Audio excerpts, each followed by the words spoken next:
everybody. Happy Hump Day. Welcome back to the Fumble Live. We're getting into some news about LaMelo. He celebrated being drafted by the Charlotte Hornets in a very interesting way. Can't wait to see the squad's reaction to that. We're also talking about injured stars who are returning this season to the NBA. But before we do all that, make sure you subscribe to our channel, tap the bell for notifications, give this video a thumbs up, leave a comment below, and share it with your friends. Here's the Fumble Squad. I'm Devin Howard. You can find me on Instagram as @DevinHoward. What's up, everybody? I'm Jackie Ray. You can follow me on Instagram and Twitter at JRayTheFanatic. Hey, y'all. It's your girl, Britt Johnson. You guys can follow me on all social media at @IamBrittJohnson.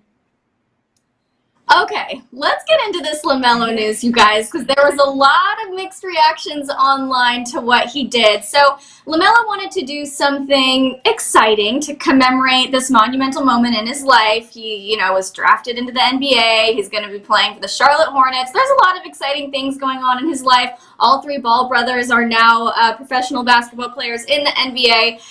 So LaMelo had a reason to celebrate, and he did that by spending part of his first paycheck, or all of his first paycheck, I have no idea what something like this costs, by icing his mouth at the Diamond Grill. I feel like when people say, oh, she has a smile, or he has a smile that can light up a room, LaMelo really took that one seriously because his teeth are very, very sparkly. He definitely will be shining up a room with that smile. I know. So, okay, I can't wait to talk to you guys about this, but we need to discuss the reactions on social media. So I will 100% admit this is not something I would want for myself. Like, I don't want my teeth looking like this. I don't really understand why people do, but to each their own. But one person wrote, priorities, man. Shame that he hasn't learned from people like Delonte West what can happen when you blow money like that. Now, I think this guy's being dramatic because LaMelo has worked hard his whole life. He just got into the league as a rookie. If he wants to reward himself with something ridiculous like a Diamond Grill, he should absolutely do that. And that doesn't mean he's going to blow his money on everything else. It doesn't mean he's going to go the way of Delonte West because he decides to ice his teeth, ice his mouth. I don't know. So to me, that seems weird. My mom always told me that, if you work hard, you need to be able to reward yourself with something fun. And I think that's exactly what LaMelo is doing. It makes the work fun for him.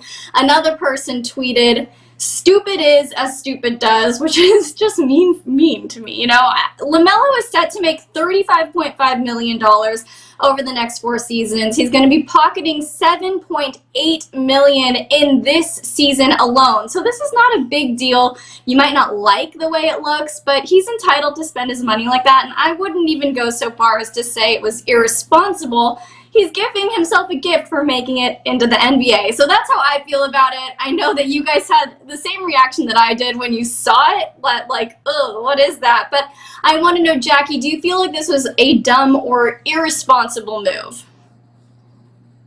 Well, first of all, the person who said he hasn't learned anything from Delonte West, let's not do that. This is an entirely different situation. Delonte West suffered from mental issues and drug addiction. So an iced out grill does not make either of those things true. So that's first and foremost. Second of all, he looks like his breath stinks to me. It's gross. I don't like it. It just, every time I see somebody with iced out grills, I'm like, your breath stinks. It's not coming off to me the way that people think that it comes off. But if that's what he wants to do, he's a kid. This is a kid's way of spending his money. I don't think that he is going to end up being broke by any stretch of the imagination. I think he's going to have a long career. I think he's going to get a ton of endorsements. Sadly, we're probably going to see him in some movies at some point with some sort of terrible acting. He's going to have a very, very long and very lucrative career. I don't like it. If he breathed on me too hard, I'd probably make a face, but this is him. Let him do his thing. What's so funny is there were so many critics. There were people saying like, oh, he shouldn't have spent that money and he's never going to learn. He's going to blow his whole paycheck. But they would do the same exact thing if they came into a $7.8 million salary. They would go out and buy a Lamborghini. They would buy a house. People act like this is so insane, but really, I would not buy a Lamborghini. I would not. I would buy the block. You know what I mean? I would buy the block. I would go into an inner city community and I would buy the block. I'd end up becoming a real estate investor so quick, fast, in a hurry. and then maybe after that made money on top of my money, then I would buy. But I'm all about buying the block and stuff. Like I'd be beast mode with it. I'd go straight into Oakland or someplace like that. Denver really doesn't have hoods like that, but I'd go straight into the hood somewhere and buy the whole entire block, and then maybe give some random kid who thinks this is a fun thing with a fake iced grill. I'm not spending the full real money on this ice grill, but give some kid that's looking up to LaMelo a fake a cubic zirconian iced out grill. That's what I would do. Well, I like hearing that. I mean, yes, people will spend their money however they want, whether it's buying the block like Jackie or rewarding themselves with a Lambo or an iced out grill, whatever it is. When you have that much money for the first time, you're going to want to spend something nice, do something big with it. But Britt, do you think that people are being too critical? Do you understand where the critics are coming from? What is your overall reaction to LaMelo's new teeth? So I don't understand it because you're in this situation. Lambos, yeah, those things depreciate by hundreds of thousands of dollars the second you take it off the lot. But not a grill, but he bought money with his money. So you bought diamonds. Diamonds are going to change in value. They can be more expensive one day, less than that. Like, you're buying something that is actual money. Now, I don't know how many people are going to want to then buy your used grill, but you can, move diamonds into, like, you can mold them into different things. I had a guy friend that had gotten a girl like an engagement ring one time. They broke up, and he turned it into 2 diamond earrings, and so it's something that is still of value. Like, I don't know how much value it is as a grill, but it is of value still.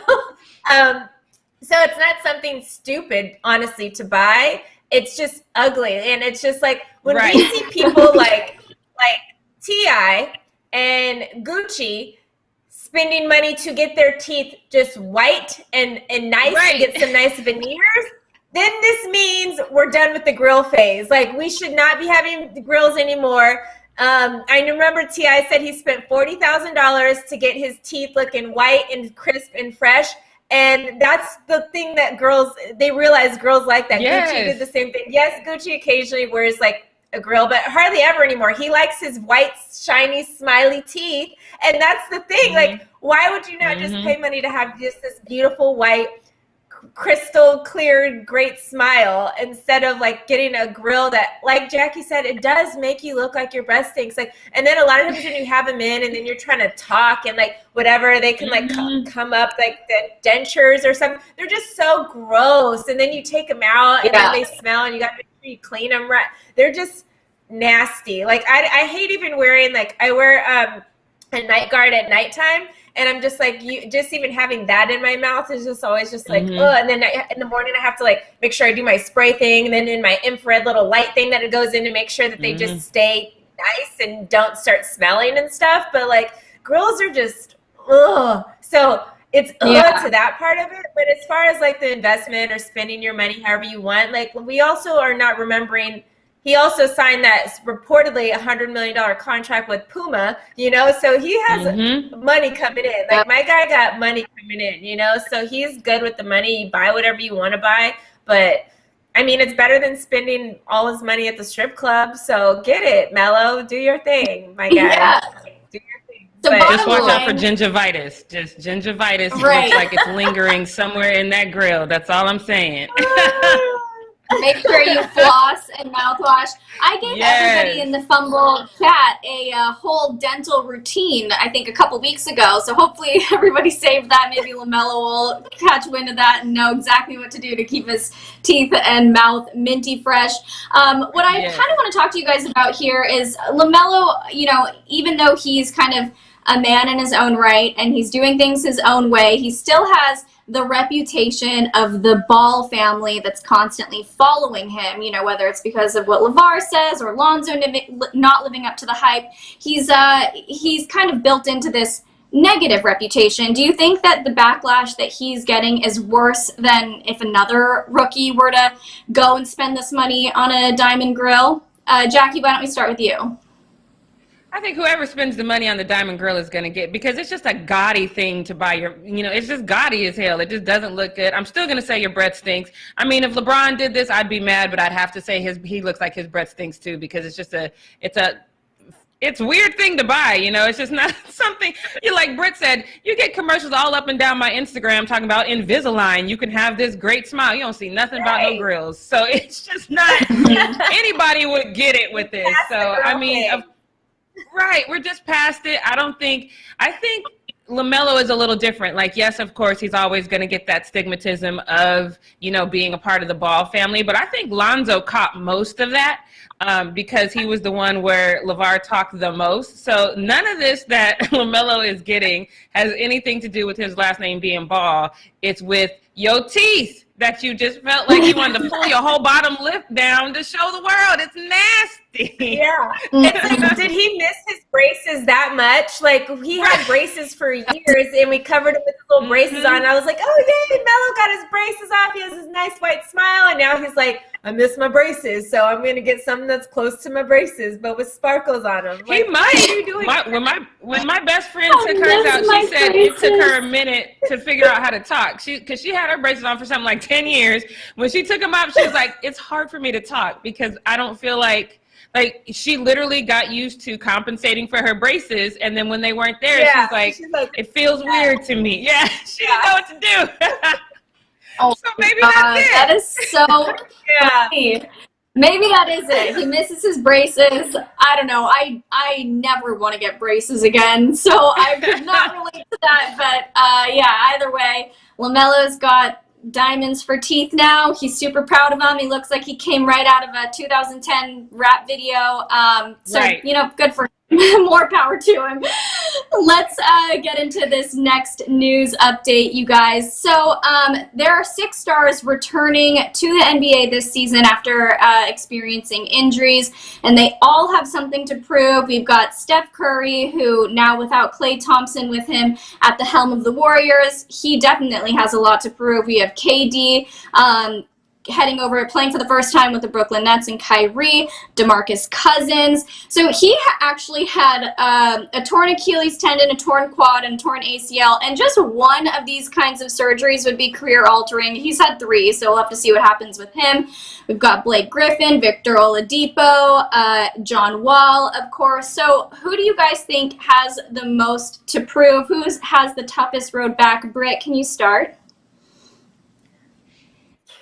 I mean, I would just say Steph, just because I think the eyeballs are going to be on him. Like, obviously, the Warriors were coming off of a team that were, 3-time NBA champs. He's a 2-time NBA MVP, and then now you're in this situation, but without Steph, without Klay, and without Kevin Durant. What are you going to do, Steph Curry? So, is Steph Curry as good as people have said he is, or was he lacking a little bit in the past? And really, it's unfortunate because it's like, really, it could just be his injuries kind of changing him a little bit. Obviously, he did play the end of the season last year before the what is it called? NBA lockdown or whatever. Like, he was in a few games before the shutdown happened. So we got to see him a little bit and get his feet a little wet. So I think he'll be a little bit more comfortable than obviously some guys like John Wall, who really haven't played anything in 2 years, or even Kevin Durant, or Kyrie in that sense. Like, there's so many other guys that haven't even dribbled a basketball. Steph did play a little bit before ending the last season. So, but I do still think Steph, just because, everybody focuses on the stars of the league, and he is one of the top stars. Kevin Durant, just because his situation is going to be so new with a new team and all that kind of stuff, I think there's less pressure on him because he's not going into a situation where, we were 3-time champions and I'm coming off of this and yada, yada, yada, and we're only just missing one guy. Like, this is literally what everybody probably maybe wanted to see with Michael Jordan and Scottie Pippen. Like, is Michael Jordan still going to win another championship if Scottie leaves? But no, they won 6 together, so we didn't get that moment. This is this moment for Steph. We're seeing Steph now without Klay. Can Steph win without Klay? So we're seeing like a moment like that. So I think the hardest and the biggest attention is going to be on Steph Curry. And unfortunately, it also has to do with the fact that he's had an injury. And even if he's not 100, or he could not just be 100% with his injury, he's not good without play, but everybody's going to have that storyline. Yeah, I agree with you for sure. Jackie, who do you think has the most to prove here? I guess I got a couple of parts. First of all, Boogie has made a career in rehab. Like, he literally has made a lot of money rehab, and I would love to see him actually make some money actually doing his thing, because he's immensely talented. But like you said, he's had injuries that a lot of people would have called it by now. I think John Wall is a big one for me too, because we've been saying forever that, you know, that Washington was his team, and now we have to see him on an entirely different team with a guy who we don't know what he wants to do. We don't know if he's actually going to, if James Harden is actually going to step up and actually be a good teammate, if he's going to pull the Kyrie and pout the whole time. So I think since the eyeballs are already on Houston because of James Harden, I think John Wall is going to end up getting a lot of eyeballs for that. And I think he's ultimately going to have to step up and be the leader of that situation, like, immediately, and give them some kind of stability, because even if James Harden kind of gets, you know, his head out of his butt, he's still not going to be that for that team. But also with KD, because I think the Nets are playing the short game, like, they want to win right now. So they have to win right now. And I think if KD doesn't step in there and get it done, then it's going to be kind of a testament, because I know there's people like me in the world who always feel like, okay, it's cool that you went to the Warriors and won, but you went to the Warriors specifically because they needed an element for LeBron, you know what I mean? But as a unit, the Warriors were really dope without you. They had this fully baked cake with the icing on it. You just went in there and put some sprinkles on top, you know what I mean? So now you're in a situation where you kind of have to carry the team a little bit. You have to win right now, and you have to prove that you are the KD that you keep telling everybody you are, even though he plays with LeBron on NBA. I saw that on his Instagram. He plays with LeBron. He does not play as himself. But I think the most pressure lies on him and probably John Wall. John Wall is more, like I said, because of the situation he's in. KD, because that team was built specifically for the short game. They are not playing the long game at all. So yeah, I want to read out some of the comments in the chat here. We have Mamba Machine, who again is offering really great points. He's always on it. I know, over here. He says, I think KD is the most approved because there's this narrative that the Nets are automatically the favorites to come out of the East, but Kyrie and KD haven't played together yet, so we have to see. We also don't know how their egos are going to mesh together, so I would definitely put KD up there.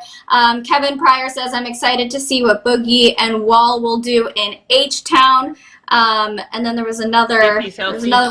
Boogie got to stay healthy. What? You got to put that asterisk there. We've been excited to see Boogie play for the last 4 years. Ever since he left Pelicans, it's been like, oh, yes, Boogie. Oh, now Boogie's on this team. Boogie's on the Warriors. Boogie's on the Lakers. Yeah. Boogie's on, like, when do we see Boogie? I haven't seen Boogie dribble a basketball or get a rebound in I don't know how long. Like, yeah, and we all love him. Every year we still get re-excited for Boogie. Every year. I have a friend who makes T-shirts, and he said he was going to make me a T-shirt that says "This is Boogie's year," because he feels like I say that every year, like, this is Boogie's year. It hasn't been it, like Britt said, for 4 years. So I'm not saying it this year. I'm not going to get put on blast this year like that. There's also Grand Pyro says, ever since John Wall got injured, people believe that he was done for. He has so much to prove. All of these guys have something to prove, but I think for me at the top of my list, it would be Steph for all the reasons that Britt mentioned, and KD, just because I feel like the Nets are such an experiment right now. It could either go really, really well or kind of blow up in their faces. So we'll see what happens, you guys, but let's wrap up Need to Know News. Jackie, can you take us into the post-up? Yes, it's time for Post Up. We might be in lockdown in a second edition. So we were just talking about James Harden a second ago. I think we are all wondering if he's actually going to be a professional. Is Houston going to relent and let him have his way and leave? But I've got to tell you, I found my new favorite fan friend. This is my alter ego, because he asked James Harden point blank, like, I'm not pulling any punches here. Are you going to stay? Are you going to stop acting like a child? Are you going to man up and honor your contract? Or are you going to throw a tantrum until you get your way? James is just basically ignoring him. And then here comes some really calm security. So check out this video. Just trying to find, you going to stay in Houston, bro? Huh? Who are you, the police? Really? Oh, so now you curse me, you big bad man. I really wanted this video to continue because he said, "You big bad man," and then put the phone to the side. That's in my language. That's like, okay, let me get out this car because now we have to have a different conversation. So I really wanted to see the end of this video, but that's all we got. Britt, is this your new favorite friend too? I mean, he's just saying what all the people want to know, and I love it. I love it. He's saying exactly what we want to know, not any little side stuff. We don't need to talk to James's mama. We don't need to talk to nobody else but James Harden and be like, my guy. What's up, my guy? Right. What's up? Right. So I love it. I love it. And man that up, might be you know, I would. Petty adjacent move. That might be petty adjacent right there. Oh, it might be. It might be. But you know, James should have manned up. Say something. I mean, even if you say, "Yo, you know, I'm figuring it out, bro," say something. But don't just do. I actually did that this morning, so I probably shouldn't say that. But you know, don't just do the blank face. Let me pretend. Yeah. Jackie, don't you think the silence says everything that we need to know? The silence tells us that he doesn't have an answer. He doesn't plan on sticking around in Houston. I feel like if he wanted to really like come out and be like, "Yeah, I'm staying. Of course, I'm staying," then he would have said something. But the fact that he was silent tells us everything we need to know.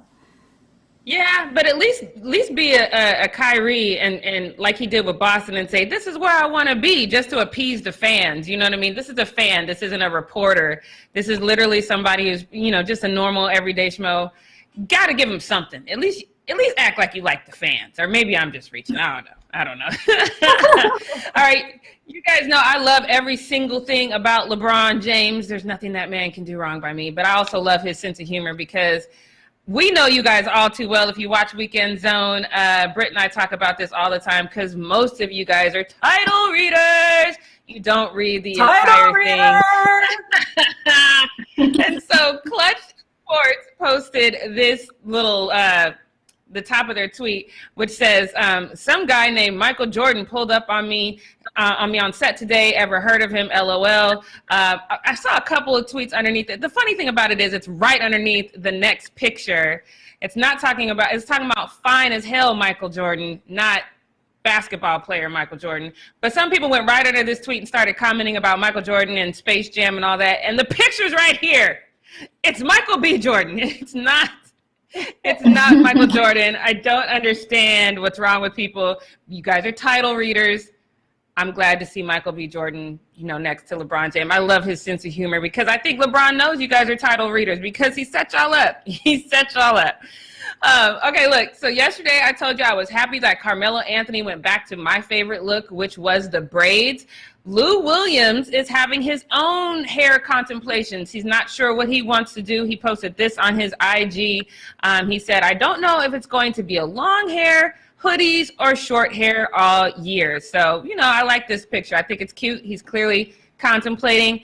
But then he took the high road. He is literally looking down from the mountains on this one, guys, because this fan came out and said it's going to be a no finals. We're talking about hair here, and here comes this fan. But Lou, with the "I am going to be an angel going straight to heaven," he said, "You got beautiful kids, champ. God bless you and yours." So he literally went to this dude's page, saw his kids. Man, I was like, oh, okay, that's definitely not a WWJD, what would Jackie do moment, because that's Lou. That was beautiful. I got to give it to him on that one. That. That's what I aspire to be. That is me trying to get out of I was petty, now I'm petty adjacent. I'm trying to get to a lemon pepper Lou. Higher That's level. what I'm trying to get, lemon pepper Lou. Yeah. You know what's so funny? I like petty. Mm-hmm. Oh, no, Jackie, go ahead. Sorry. No, go ahead. Go ahead, Devin. There's somebody in here who's like, "I don't like hearing females talk sports." And I literally just wrote, before you even went into the story, I said, if you don't have something nice to say, don't say anything at all. And Lou Will did the exact response, like, to this hater. You know what I mean? Good job.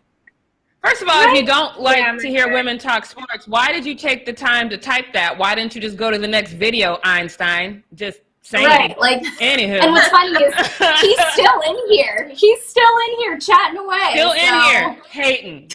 You guys got to meet a hate quota? Like when you're a hater, do you have a hate quota that you have to meet? Let me know. Because I don't know. I think trolls are like police officers. You know, police officers have to have a certain amount of citations every month. Mm-hmm. That's how trolls are on social media. They have to have a certain amount of hate comments that they give to people a month to remain a troll. Yeah. All right. Well, luckily for y'all, as soon as I'm done with my segment, I got time. Y'all know I got time, so I can get right back at you if you about that life. But let's move on to this next one, because that Dwayne Wade's like family to me because he's my King's bestie. I love him, but I do not like his fashion sense. He makes the worst choices ever in life. He posted this to his Instagram. First of all, you can't even see the whole picture because this looks like a leather robe. It looks like a leather bathrobe if you see the whole thing. Not to mention this, not even platinum, like off kind of greenish blonde. It's hideous. When I saw this, I was so upset. But he's laughing at himself because while the world is trying to figure out what is going on with his head, somebody else had time, and they found Serena. And that's exactly what should happen to this hairstyle. This is exactly what should happen. Oh my God, that's so perfect. Even the line that's in tennis balls. Oh my God. Yes, this is the line for the tennis ball. Perfect. Right there. He laughed at it. He said, "Who made this?" But the funny thing is like I'm on his Instagram all the time. A couple pictures later, it's him, his wife Gabby, their little girl, and then everyone else, and the whole family just looks a little weird. And at the very end, I don't know the name of the son at the end, is one guy. He's dressed in all black, looking completely normal, and he's staring at the camera like, "Help me," like in Get Out or something. It's hilarious. To me, this was a mix of like Cisco and like Hugh Hefner. Like I literally was just like, "Hey, make your booty go dun dun dun the thong." Like that's just with what the it leather looked robe like. on. With the robe on, like Hugh Hefner. It's like a mix of both. A mix. That's what I robe was supposed to be comfortable. A leather robe cannot possibly be comfortable. It's just hideous. But good try. Good try. I got some good robes. None of them are leather. They're all like the fuzzier they are. Y'all saw me. I wore a robe on the show before. That's the kind of robe I wear. So comfortable you don't even know you got it on. Exactly. Now, you guys sometimes, you guys mess up our names in the chat sometimes. You say that girl in the middle or that girl on the right or left. We have names, and I think those should be respected. I have definitely had people say my name wrong. I will correct you.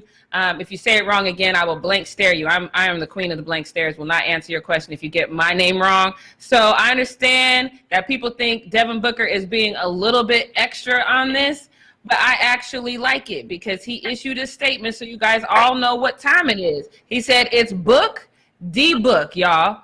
Devin makes me a little uncomfortable." I get it. Some of y'all are like, "Oh, what? That's actually your name, my guy." I get it, but this is what makes him comfortable.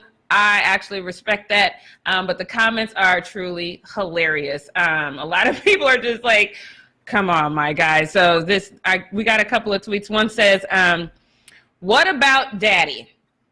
The immediate response to that was like, "That is another L." Like, that's right on time with another L.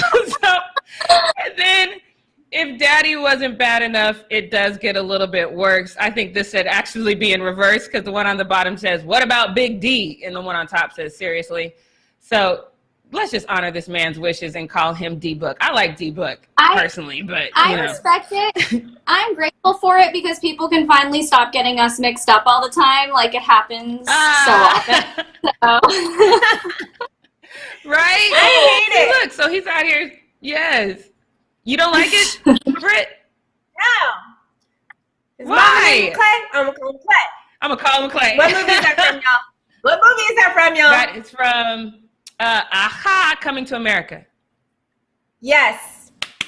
His mom named him Devin. I'm gonna call him Devin. Okay. Okay. Well, Britt. Yeah. But we're not gonna call him Daddy. We know that. We know that for sure. So that's out. Maybe right, Daddy. Some girls can call him Zaddy. Don't say Daddy though. Zaddy. The Zaddy thing. Zaddy. What about Daddy? Zaddy is no. That's a whole nother conversation. We're just gonna go ahead and move on. I feel like we talked about this every year. We're going to talk about it again. The interns are back at it, you guys. Every year, the ESPN interns get their opportunity to shine. They make their top 100 list. It's never a good list. If you guys take a look at this right here, do you see what number DeMar DeRozan is? He is number 82. Now, to be fair, when you look at it in this group, I don't have a huge opinion about his number within this group, okay? It's what comes next. Now, I don't even know. This is just funny to me. So he immediately had this response, which was like, it's a clown poop emoji. You guys know what he's saying with that. And then, immediately somebody says, hey, okay, yeah, you're better than a lot of people, specifically Tyler Herro. And then the one on the bottom says, he's not better than Tyler Herro. I'm sorry. I'm just going to have to jump on that train that I do think DeMar DeRozan is better than Tyler Herro. Tyler Herro is ranked, what is that, number 58? Lonzo Ball, though, y'all ranked him 59. Okay, 59. Lonzo Ball is higher than Blake, than DeMar DeRozan, than Trez. I have a problem with this, but I got to tell you, as much as I have a problem with this, it gets worse for me on this next one because Zion Williamson, now I get it. I was one of the people that said Zion should have been in the Rookie of the Year conversation. I quickly jumped. It wasn't quick. It took a while. But I eventually jumped off of that train and said that he should not be in the Rookie of the Year. Leon, I don't know if we have that picture. I thought that was in there with what Zion is ranked. I think Zion is basically he's ahead of Kyrie, Russell Westbrook, John Wall, Trez, DeMar DeRozan, Blake Griffin. I think he's like 19 or something like that. How does Zion even get ranked, and we haven't even seen enough basketball from him yet? And so I think DeMar DeRozan's reaction to this whole thing is fair, but it's the interns. Britt, what do you think? I mean, this goes with our conversation from yesterday about the NBA giving the Pelicans 14 nationally televised games. Por qué? Like, why? Why are they having that many nationally televised games?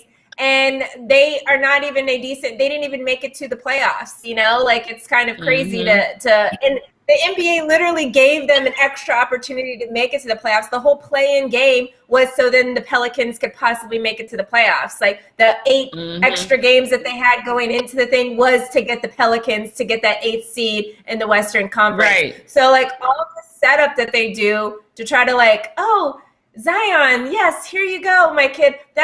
Honestly, that just negatively is going to impact Zion. Like, stop doing this, NBA. It's not cute. It's not cool. Like I said before, with the Kyle Kuzma thing as well, stop telling players they're great because then they're gonna get a big head and start thinking they don't need to work as hard. Zion has been working his butt off the last 2 months because everybody said he looked fat and he was out of shape in the bubble and he couldn't even get through those bubble games without limited minutes and stuff like that. So now he works, he's whatever. But if you're putting him now above all these guys, he might start thinking, well, shoot, maybe I can have a couple more Big Macs now because I'm already ranked higher than these guys. And he's going to stop like focusing on his whatever. We need to tell him he sucks so then he can be great. Right. This is the Michael Jordan even been on the list. Works. Yes, right. Don't even put him on the list. And definitely don't put him that high. He's top 20. How does that oh Lord, I don't know. I'm just gonna get off this list because it bothers me. But you know what? I'm not gonna hate. I'm gonna let the interns have their moment because maybe this is the best they're gonna get. I don't know. So look, one of the classic things that I actually do like about Michael Jordan, there are a few things. One of them is that he has no shame in his drinking preferences. I don't know if you guys know this, but he is part owner in a tequila company. And I figured out this must be why he has this genius idea. Divot Golf posted this tweet saying that Michael Jordan Golf Course, which is called Grove 23, is the wave of the future, and they were trying to spend all this time trying to book there. And you'll understand why when you see this video. Take a look. So this is a drone. And it is bringing in their alcohol and their food. This is a drone that is bringing their food, their alcohol to them. Now, these guys, it was just beer that was delivered to them. But like I said, if you guys don't know, look at that. That's pimp. I love this. This is like the best. That's a good idea. Social distancing. This is genius. Now they had beers delivered, but I'm sure that somebody is going to get. I think it's called Sinorco Cinco or something like that. It's his tequila company. The bottles of that go for about $1,800, up to $1,800. If I was going to get a bottle like that, I would get it on Michael Jordan's golf course with the drone delivering it to me. My only request is that the ESPN interns are not piloting the drone, because if they are, my drink is going to end up in the lake, and then I'm going to be mad. Okay, this last one is my favorite, and I'm gonna tell you why, because it's something that me, my dad, and my mom used to do. We used to live on a lake. It was a man-made lake, y'all, but my dad built this big enclosure for my mom because she don't like the outside, so there's heat and stuff in there, and we used to spend hours upon hours upon hours sitting on the lake in the wintertime waiting for a moron to come along and do exactly this. So I love this moment so much. Take a look.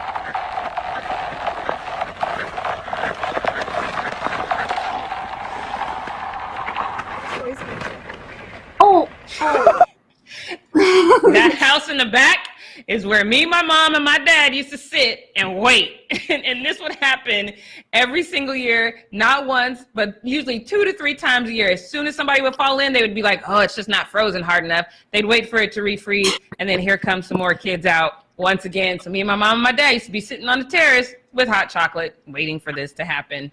Is that rude? Is that mean? Britt, I'm going to go to you again. Is that too petty? Yes, this is like so scary to me. That's like my worst fear. I would never skate on like a lake. I just can't. And I love ice skating. You guys have no idea how much I love ice skating. I used to live in Alaska. We used to ice skate during recess. We had an ice skating rink at school and that's what we did during recess was ice skate. But that kind of stuff, no, I don't know. It's scary. Did you then go help the people? Like, did you help them at least, Jackie? Or did you just me? Girl, like, no, that's your problem. What? That's exactly what I did. I used to sit there with the hot chocolate. Well, that's terrible. Somebody should call somebody. Jackie. Somebody should call somebody. See, why am I going to get out in the cold water? Okay, I'm going to step in and agree with Jackie on the pettiness here. I have to just offer my 2 cents. I would absolutely love watching people skate, but Britt, I am with you. I would never skate on a frozen lake or pond or anything like that. That gives me the heebie-jeebies because I would be so afraid of falling in.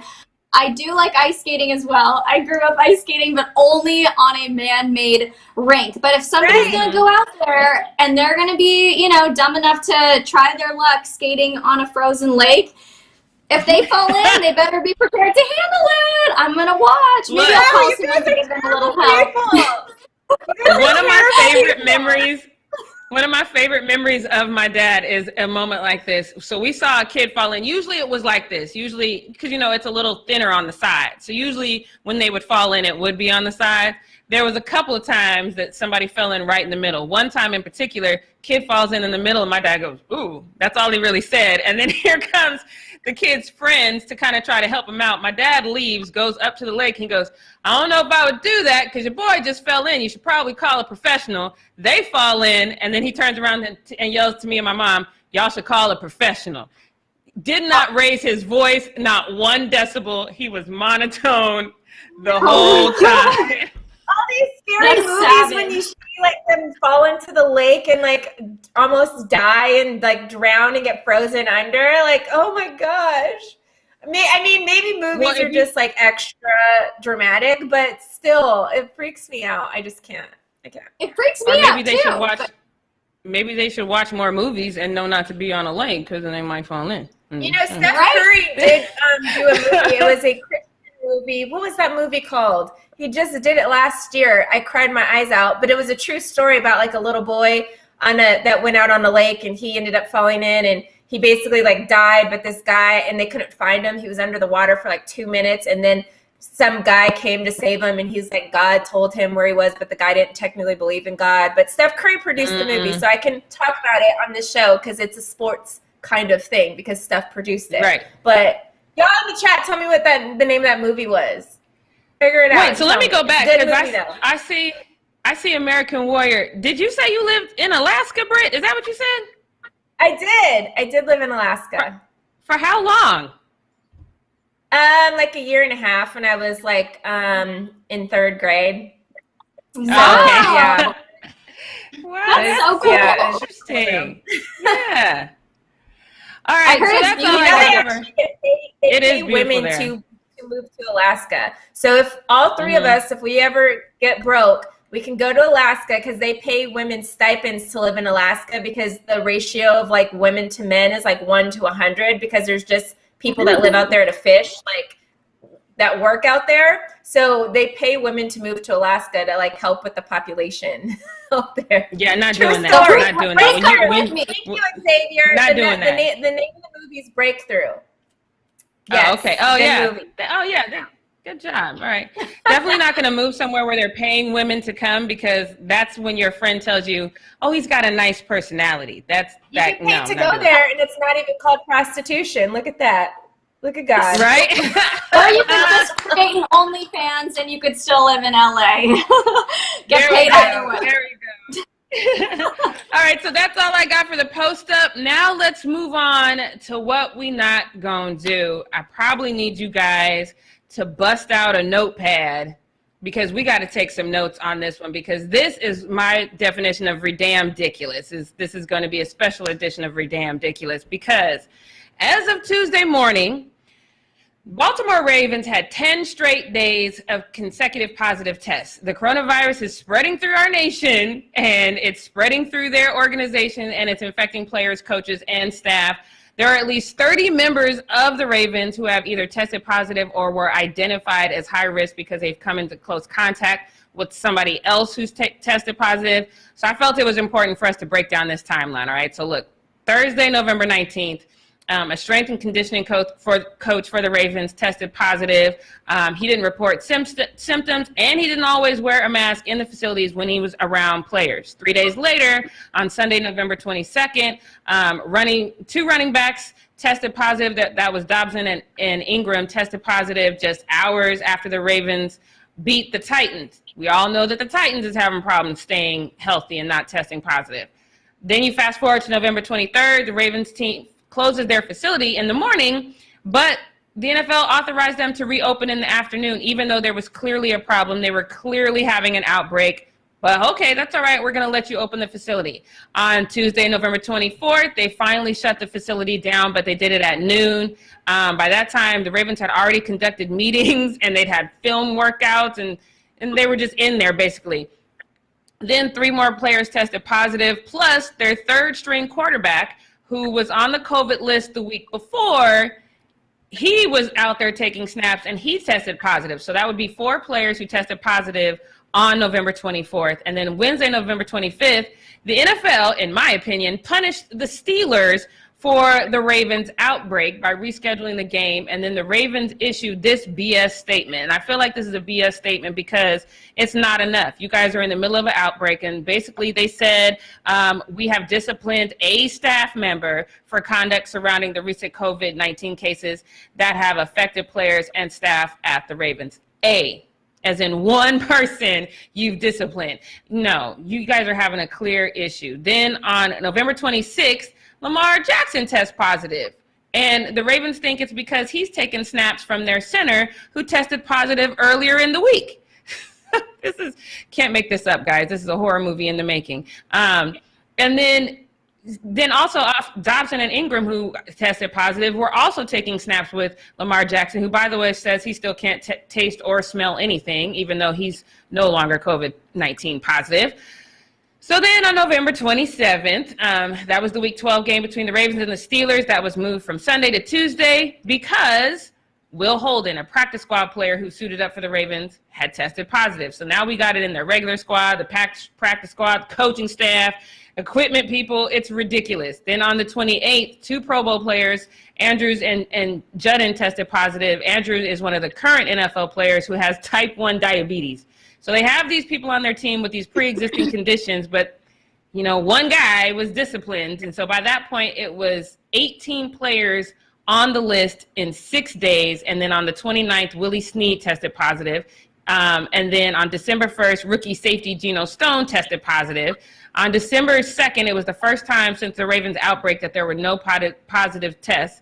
Oh, isn't that convenient? Because that was the day that they had to play the Steelers. Isn't that neato? Okay. So yesterday, just 6 days after no positive tests, Des Bryant is excited because now he gets to play the Cowboys, right? That's what he wants to do. And he, according to him, he posted a tweet that said, you know, it had nothing to do. This was more than just another game for me. It wasn't about revenge.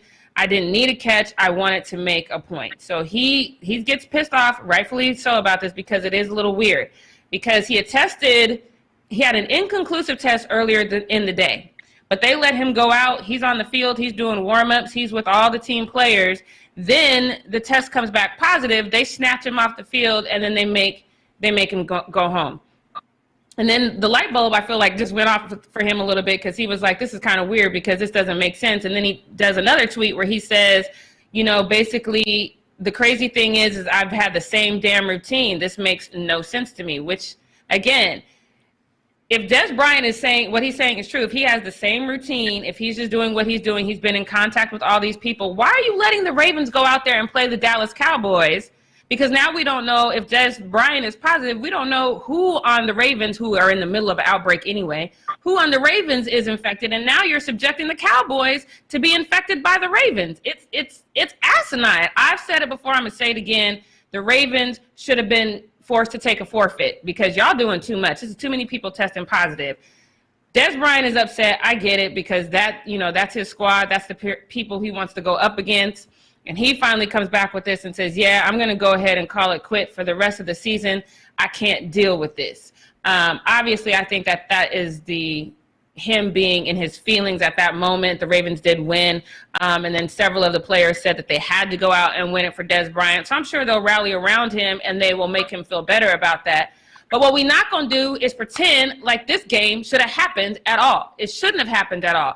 I don't know what it is about the Ravens, but the NFL is literally putting entire teams at risk for the benefit of the Baltimore Ravens, and it makes no sense to me. They have had player after player after player, equipment coaches, staff, everybody is at risk in the Baltimore Ravens facility in their organization. And the fact that you're going to postpone games, move games around so this team can go out and potentially infect other people when the entire country is on an upsweep with the coronavirus cases, this makes no sense to me. The NFL is completely negligent. What we're not going to do is keep doing this. If they keep having positive tests every week, they need to forfeit. You should not be putting other teams at risk for one team. It is asinine, and y'all know I am not anti-Ravens. That's not what I'm saying because I actually love Lamar. Lamar is one of my favorites. I definitely want him to succeed, but not at the risk of entire other teams. It's not fair. It's not right. What we're not going to do is pretend like we're not in the middle of a pandemic. Do better, NFL. And that's all I got to say about that. Let me get my girl Devin up here because look at us still doing it from home because we don't want to spread the virus around because we're smarter than that. But anyway, Devin, are you ready? Because it's time for Brit's Takes. Brit's Takes. All right, guys, we are going to transition over a little bit to some NBA action, or not so much action. It's a lack of action. So the NBA is currently made up of 81.1% Black people, Black men, and about 17.9% white, which is obviously a huge difference from what our country actually looks like, which is almost the complete opposite. 76.3% white in this country and only 13.4% Black people in this country. And apparently Tyler Herro was on a podcast with JJ Redick. Obviously, these are two of the 17.9% white players that are in the league. So they were having a conversation, kind of getting, on a same understanding with each other, because usually, obviously, they're on a team that is mostly of color and they are white. So they had a moment where they could kind of come together and share their experiences in the NBA. And JJ Redick had asked Tyler Herro about if he feels like he's targeted more on defense in the fourth quarter because he is white. Take a look at this video. Feel like because you're white with short arms, teams would target you defensively? Yeah. I mean, me and Duncan know at this point, like going into the game, they're coming at us no matter what. If we could be playing the best defense in the world, they're still going to come at us. Okay.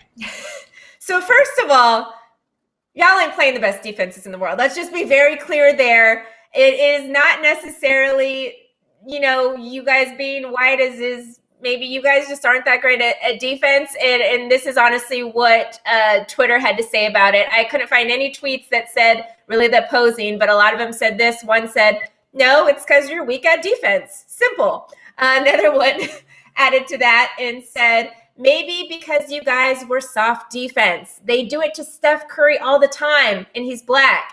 And then this other one said, was he expecting the white privileges on the court too? They went on and on. I tried to find some in the other way so I could be biased little, which I'm not at all. So I don't even know why I would try to be that. This is Britt's take, so it's my take on something. And all of these people pretty much agreed with what I thought, which was they aren't great on defense. Really, it's not necessarily that you're white. And I get JJ Redick wanted to have this moment. And the funniest thing is it's JJ Redick that's asking this. And he's like, oh, you feel this way, right? Because you're a white guy. Who has one of the worst defenses in the league? JJ Redick. So JJ Redick is literally trying to take this moment to say that, oh, well, people get on me in the fourth quarter and target me on defense because I'm a white guy. And they do that to you too, right, Tyler? And Tyler's like, oh, yeah, man. It's JJ Redick, my guy. You are one of the worst defenders in the league. Literally, it was so funny because I don't really pay attention to 2K, but I was looking at the 2K rankings for defenses in the league with the players. If you guys know, if you get red and orange on stuff, you're considered one of the worst. His defense stuff was all red and orange. Like offense, yes, my guy can shoot a three like nobody's business. He has, for his career, been one of the better three-point shooters. But we also know JJ Redick can't play defense. Tyler Herro has been good offensively, especially this year. This is his rookie season, and he is actually the youngest player in the Eastern Conference.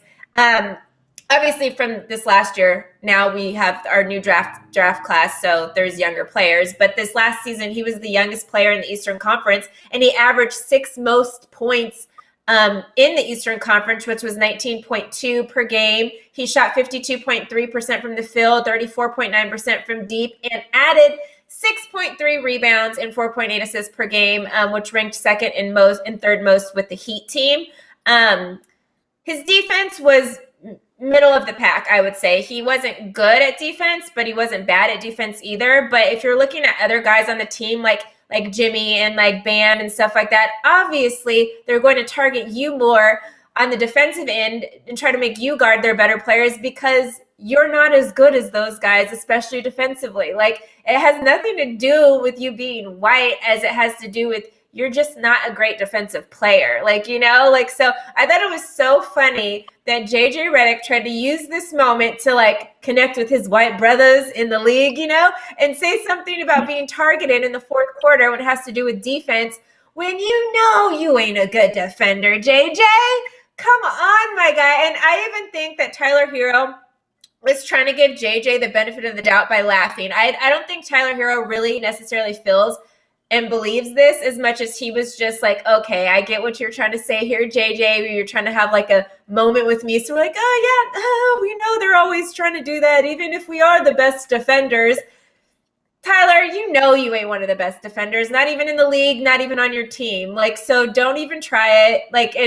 It was comical, honestly, to see this. It was very funny to watch. Jackie, I'm going to go to you. What did you think about hearing this? Do you think that it even has any truth to it? Do you think that they target these guys because they're white players, or they target them because these particular guys are not necessarily good defenders? This is ridiculous. What a combination. I mean, when I used to play ball, that was my thing. My thing was to go for the weakest defender and exploit everything about them, get them frustrated, make them foul me to send me at the line. That was one thing I was good at, is free throws. So no, they're being targeted because they're not good. You know what I mean? And it's an easy target. There's people that it was my job. I'm sure it's somebody else's job too. But it reminds me of when Kevin Love got really mad when Kyrie and LeBron were in Cleveland, and he got pissed off because he wasn't on the Cleveland's promo photo, the media photos. For that and so when they year, sat him that down 1 year. for that But 1 year, he's been years. on everything since. He's been the poster boy damn near. And then when they didn't put him on it, they asked him why, and he was like, well, because I have to represent for the white boys because there's not that many of us in the league. I'm not going to get mad at that because if that's what you feel, because there's not that many of you guys in the league. But I tell you what, though, the ones that are in the league that are good, we will give you your props. Tyler Herro, my guy. I clowned you when you made that funny lip because you ain't there yet. You're not there yet. You had a few moments. That lip made you look absolutely foolish. And this statement makes you look like you foolish too, because it sounds like you got short arms, like you're like a Tyrannosaurus Rex or something. You need to do better with your life and get better with right.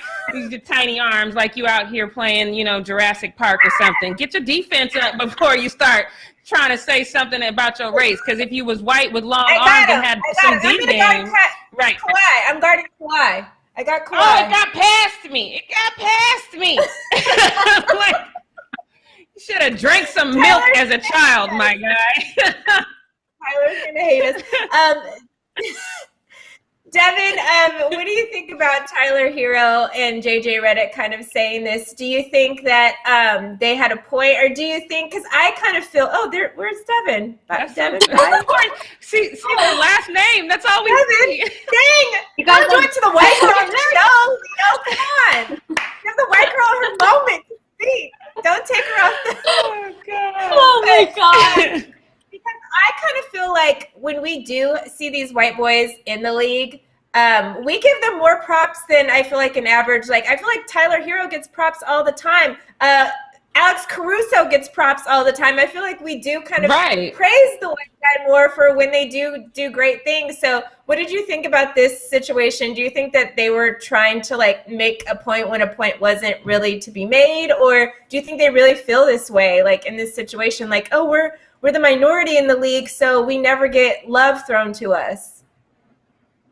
I think this whole thing was really silly. Just listening to them, it's like, what are you guys even talking about? White men are overrepresented in pretty much every area of the world, of like every developed country too. So like, why are they sitting there kind of crying or, I don't know, whining about, being the white guy being targeted? No. If you're being targeted, it's because you lack the skill or because you're an easy target. It has nothing to do with the color of your skin. So listening to them, to me, it's like, come on, guys. This is not the time to be talking about this kind of thing. There's no sob story here.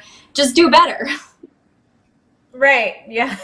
I thought Somebody it was so in the chat funny. said Tyler Herro is going to be an all-star this year. He just needs to go to the gym. There's no gym that's going to stretch his arms. Not one.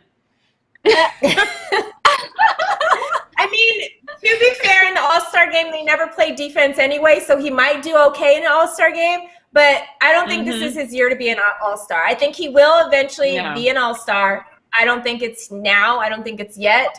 But yeah. Tyler, what do you guys think? Is Tyler Herro just crying about this? I really thought it was more of JJ Redick trying to say something and prove a point when that was the worst person to ever come through and say something. I could see if Marc Gasol came out and said something like that, because he actually is a really good defender. And if he felt that way and he felt that happened to him in the fourth quarter, then maybe we could have a conversation. But we're talking about guys that are not good defenders anyway. So of course, if you're in the fourth quarter, they're going to come at you because you are the weakest link. Work on that defense. Yeah, and that's the thing. Gasol would welcome that. If you tried to target Gasol like that because he's so good at what he does, he would welcome that. Right. He'd be like, yeah, bring it. Let's get it. Especially if you're good at what you do. He's not going to back down from that. And he's not going to be like, oh, no, you're coming for me because I'm white. Right. They're going to try to send him, roses and be like, hey, please be nice to us. But yeah, this is hilarious. This is hilarious. It reminds me of that lip move. That's it. Yeah. See, you even look better at it than he did, Devin. You look so much better at it than he did. That'll be my next Instagram post. I'll do a selfie where I'm doing the lip. Right. It's gonna be. But hold your arms like this so everybody knows who you're trying to be. You gotta hold your arms like that. Yeah. There it is. You're wrong. I need to go back. I'm supposed to be more like Lemon Pepper Lou, guys. We pulled you in. We love Petty. Deliver me. Forgive me, Lord, for I have sinned. So easy. Let's put Britt out of her misery, you guys, because she just had a petty moment when she didn't want to. So we're going to wrap up the show. Subscribe to our channel, tap the bell for notifications, give this video a thumbs up, leave a comment below, wear a mask, wash your hands, and we'll see you guys tomorrow at 11 a.m. Pacific Standard Time. Bye, everybody. And work on that defense. Yep.